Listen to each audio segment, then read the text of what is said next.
anyway. Skip, the official says, look, he pushed him before he got there. He just you don't think throw the challenge it? Well, challenge it. And Jason Garrett says, okay, and out of spite, he blows the challenge that could have saved the game for Dallas. Because then at the end of the third quarter, he had to challenge an Amari catch that clearly he got 2 feet down. Right. Sure. So now you're out of challenges. So now you can't save the game, and you have to eat the gift field goal that you just gave them off the bad call. And I'm convinced that the referees had it in for Jason Garrett at that point. Skip. Well, I'm serious. After a while, he starts to get on your nerve, on your psyche, to where you just kind of look the other way and say, just let him play on that. Skip, I'm convinced now they need to do away with this rule.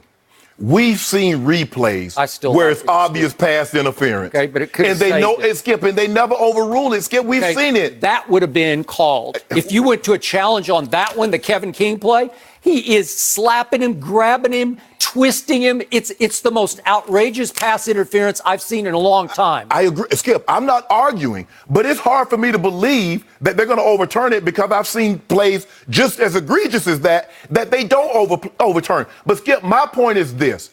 Why is it when it's 7-0, when it's 14-0, it's 17-0, 24, 30, why can't Dak do any of that then? Thank you for bringing that up. Let's go back to the first of the game now. And this is a game-changing play that just killed me, and it killed Amari Cooper because it is still 0-0, and the Dallas is driving, and they get it all the way down to Green Bay's 38, and Dak drops back and fires it down the seam to Amari Cooper. And he throws it right where Amari needs to slow and catch it because the safety's still behind him and coming over on the play. And Amari Cooper, if I could just tell you, here it is. And again, not only that, but he runs it back like 40 yards. So it was an all-time killer play because they're going to go in 7-0, and we're going to have a whole different story here. So Amari winds up catching 11 balls for 226 yards in the game. But can I read the quote that Amari uttered after the game? Sure. The only thing that's really on my mind is the dropped ball. He's talking about that pass we just saw. The drop ball and the turnover it created. I feel like it gave them a lot of momentum. I got it. That's what I was thinking. And those are the 3 worst words in football. I got it.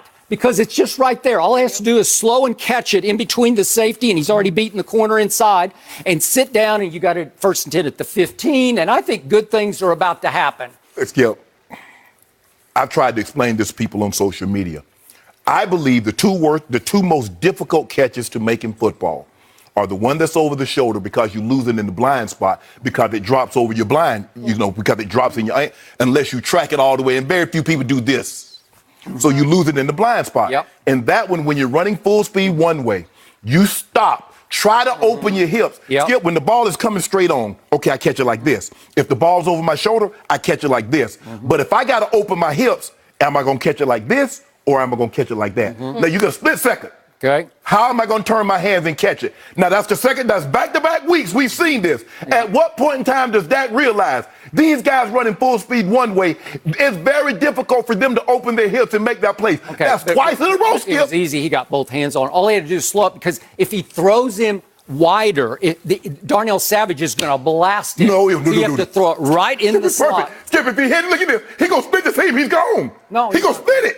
Yeah. Okay, but he hits him right in the hands. I mean, well, he called it a drop. Everybody called it a drop. TV called it a drop. It was, if you get 2 hands, that's a flat-out drop. Skip. And Dak is not trying to throw it to Darnell Savage. No. He's trying to throw it where Amari can catch it. No, Skip, but if you look at the throws that Aaron Rodgers is making, when he hits Geronimo Allison or when he hits his receivers, Skip, there's a difference between hitting a guy and letting him get 15 yards and hitting a guy and letting him hit his head on the goalpost with a 40-yard catch and run. That's the difference between Dak and the top-tier quarterbacks. And once he and you realize that, you're going to be well on your way. Oh, okay.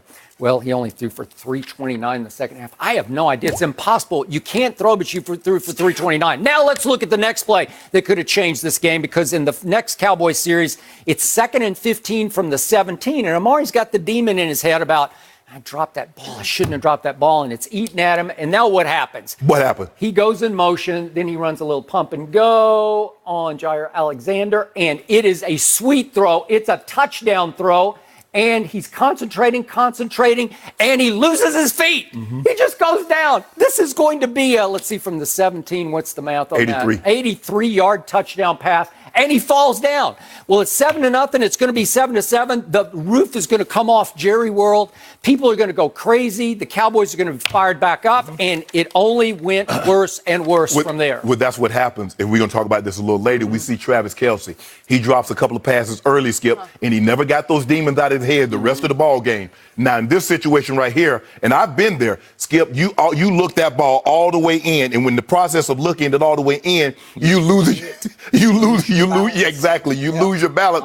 And the next thing you know, you're like, damn, I should have had a 50-yard touchdown, but I got a 20-yard completion. Okay. So there are two early plays that started to dig the hole that the defense dug deeper and deeper and deeper. Yes. And Aaron Rodgers played okay, but he didn't play great because he didn't need to play great. No. What did he throw for? 238? 238, yeah. Okay. He had a QBR of 49, scale 0 to 100, so it's even under 50. Interesting. Okay. So it's not like he let them up at Jerry World, and he's owned it before, but Aaron Jones owned it. The defense didn't own it. And yet, when you look at the total yards, do you realize that's the most total yards the Dallas Cowboys have ever had in a loss? They broke their loss record, 563 total yards. Green Bay had 335. What if one team has 563 and the other has 335? What do you think usually would happen? You'd probably win that game. The next question I'm going to ask, okay, well, how many turnovers did the team have that had 563? Okay, well, because that's the direct reflection of who's going to win and lose the game. They had 3 turnovers to 0 for Green Bay, and they also had 11 penalties. Dallas did for 124 yards. That's a lot. But of the 3 interceptions, and you say Dak is so inaccurate, he deserved the one that you showed because he forced a ball after they were starting to fall deeper and deeper into the hole. He forced one throw the whole game to Randall Cobb, trying to get him his first catch of the game against his ex-team. And it's just a bad idea because the corner comes underneath it and picks off. And so the point is, I'll give you one bad throw. Well, you should just take the flat. Just take the flat right down here. Well, whatever. But he's just trying to get now you're in comeback mode. You're down 17-0. Okay. But you know why you're in comeback mode, Skip? Yeah. Because he put you there. Oh, really? With his turnovers, yes. No, he didn't put you there. Yes, he did. He put you there. The turnover to Amari wasn't it was his fault. It's his fault. Well, Amari took complete blame for that. No. You're the only one who thinks it was that's what good teammates.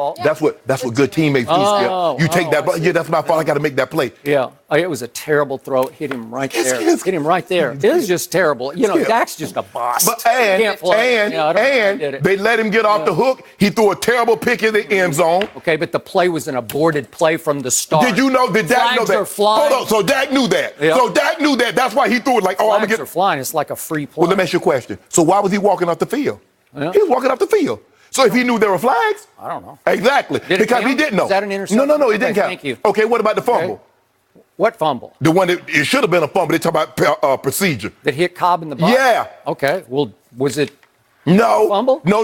Okay. I didn't see no. I didn't see anybody move. Does that count? I guess you're talking about plays that did not count. No. So Dak threw one ball that should have been picked. The one to Amari definitely wasn't an interception throw. And the one to Kevin King definitely wasn't an interception throw. So he threw one bad pass and he threw for 329 in the second half. And you're saying he's a bust. No, that isn't. That he's a liability. Hold on, Are you kidding me? Skip. 329. How do you throw for 329? And by the way, the Packers are really good on defense. They're really good in the secondary. That's not what you said last week. No, I said they were. Walk it to him, threw for 3 touchdowns, and they ran for almost 200 yards. Threw for 160 yards. My quarterback against the same defense threw for 329 in the second half. Everybody got it. Your quarterback threw for 160 in 4 quarters. With 3 touchdowns and 0 picks. Okay, Dink and Dak. And don't do that. See, there you go. Yeah. Oh, so really? They're just a little Hold on, short. Skip. The most overrated plays in all of football are 1 2-yard touchdown passes or 1 and 2-yard touchdown. I think the most overrated stat is QBR. But anyway, but Skip, you do remember that King